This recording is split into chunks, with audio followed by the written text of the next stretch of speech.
지난 시간에 우리가 자본이 처음 성립되는 주식의 발행, 그리고 주식을 발행한 다음에 자본금이 증가되는 증자, 유상증자와 무상증자, 자본금이 감소되는 감자, 마찬가지로 유상감자와 무상감자에 대한 내용을 공부했고요.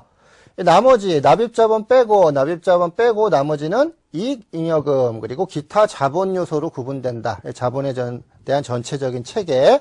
그래서 자본은 납입자본, 이익잉여금, 기타 자본 요소로 구분된다. 지난 시간에 우리가 납입자본에 대한 내용 공부하셨고요. 이번 시간에는 이제 나머지 그 이익잉여금 그리고 기타 자본 요소에 대한 내용들 보도록 하겠습니다. 먼저 우리가 이러한 거래들을 우리 회계 거래는 크게 자본거래와 손익거래로 구분합니다. 자본거래란 것은 주주와의 거래를 자본거래라고 부릅니다. 주주와의 거래를 자본거래, 그리고 나머지 거래를 손익거래라고 부릅니다.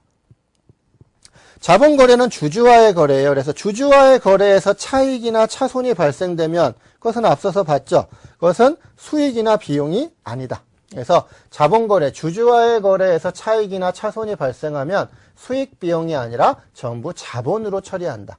대변에서 발생하면 자본의 가산 항목이 되는 거죠. 뭐 주식 발행 초과금, 뭐 자기 주식 처분이익, 감자 차익, 이런 것들이죠. 이런 것들. 반대로 주주와의 거래에서 차손이 발생해도 그것은 비용이 아니라 또 자본으로 처리한다. 주식 할인 발행 차금, 뭐 감자 차손, 자기 주식 처분 손실, 이런 것들이죠. 그리고 자기 주식도 마찬가지죠. 이런 것들은 자본의 차감 항목이다. 차변에서 발생되는 자본이니까요.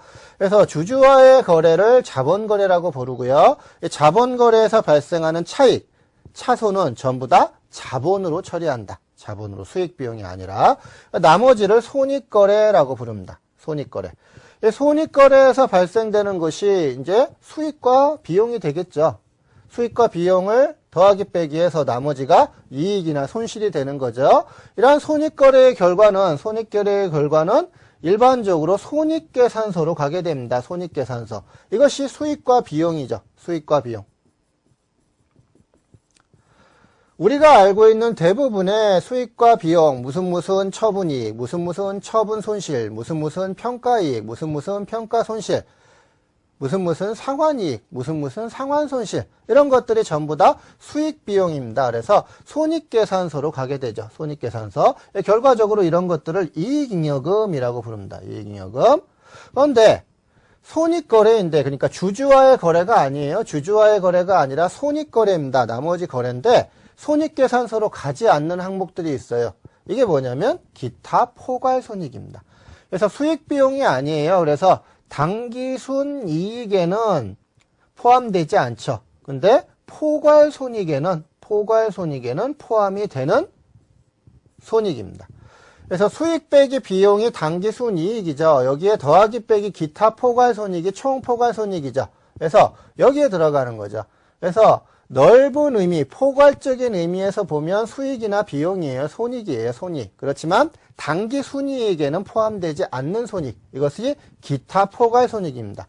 우리가 알고 있는 대표적인 것이 뭐 매도 가능 금융자산 평가이익, 또는 뭐 매도 가능 금융자산 평가손실, 또는 뭐 유형자산에 대한 재평가 잉여금, 이런 것들이죠. 이러한 것들은 넓은 의미에서 보면 당기손익이에요. 그래서 총 포괄손익에는 더하기 빼기가 되죠. 그렇지만 미실현된 손익이기 때문에 대부분이 이런 것들은 당기순이익에는 포함되지 않는다. 그래서 그 손익계산서상 당기순이익으로는 가지 않아요. 그래서 이러한 이익잉여금이 아닌 기타의 포괄손익이다. 그래서 매도 가능 금융자산, 평가이익, 평가손실, 이런 것들이 있겠습니다.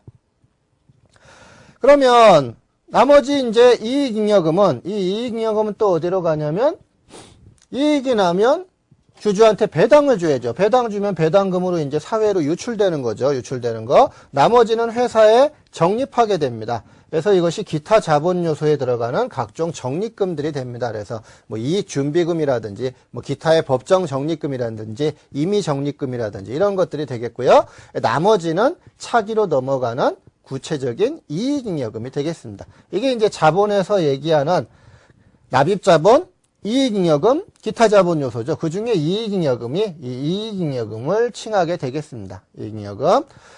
그러면 이 이익잉여금은 각종 배당이나 적립이나 나머지 걸로 처분하게 되는데요. 현재 재무상태표에서는 이익이 났다고 해도 그 이익에 대한 처분은 다음 기에 이루어져요. 그래서 1월부터 12월까지 사업연도다, 회계기간이다. 그러면